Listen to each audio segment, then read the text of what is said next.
Bonjour, je suis Hakim Na'lam et je vous propose ma chronique du samedi 29 octobre 2022.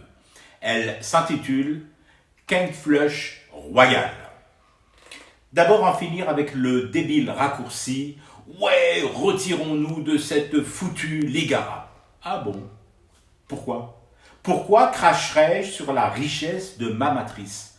Je suis amazigh, je suis arabe, je suis africain, je suis méditerranéen et par-dessus tout, je suis algérien lucide et qui considère que chacune de ces facettes de ma riche matrice est un atout, pas une part. Oui, mais Hakim, t'as vu comme les Arabes nous méprisent.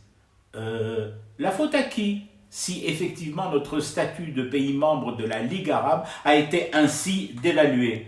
La faute à Mohammed Ben Salman? Non, désolé mais non. La faute à ceux d'entre nos gouvernants qui, 20 ans durant, ont fait carpette au lieu de souligner nos forces, nos spécificités dans ce cadre. Sauf que le seul cadre qui comptait à cette époque, c'était celui de Abdelkah Ier, l'homme qui envoyait aux différents sommets des commis d'office, plus proches du paillasson que de la diplomatie active et forte. Il est vrai que lorsqu'on a été précepteur zélé des enfants des émirs et princes du Golfe, il est ensuite difficile de tenir tête aux patrons parents de ces enfants dont on avait la charge éducative. Les dés étaient pipés et la partie truquée à la base. Demandez à tous les joueurs de poker, on ne quitte pas la table de jeu parce que les dés sont pipés. On change le croupier. On déchire l'ancien jeu de cartes. On exige une VAR de la salle de casino plus vigilante. Mais on ne se dérobe pas. Ou alors, on débilise le débat et on le ramène à la dimension de Chila dans la cour de récréation du primaire. Demain, un sommet africain est organisé à Alger. Des chefs d'État du continent, notre continent, se décommandent. On fait quoi? Fou, je ne joue pas avec vous aussi. Na, je quitte l'Union africaine. Skarafikum. Un forum méditerranéen se tient en auberge et peu de membres y viennent. Là aussi, on fait quoi? On se retire. À la vérité, les appels au retrait de la Ligue arabe ont l'épaisseur d'une feuille de massa bourrée de mauvaise chic.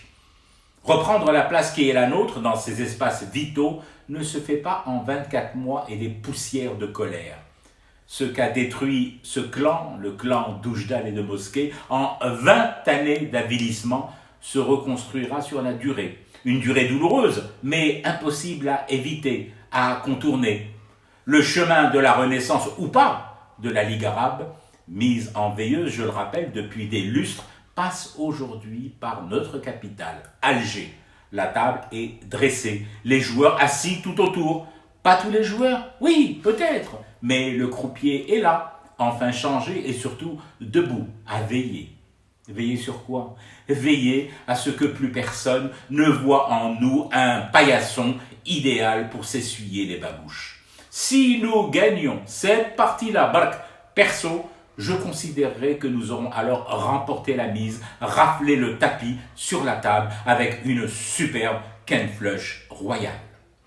Je fume du thé et je reste éveillé, le cauchemar continue. C'était Hakim Na'lam, je vous retrouve demain pour une autre chronique et une autre façon de dire son amour à l'Algérie.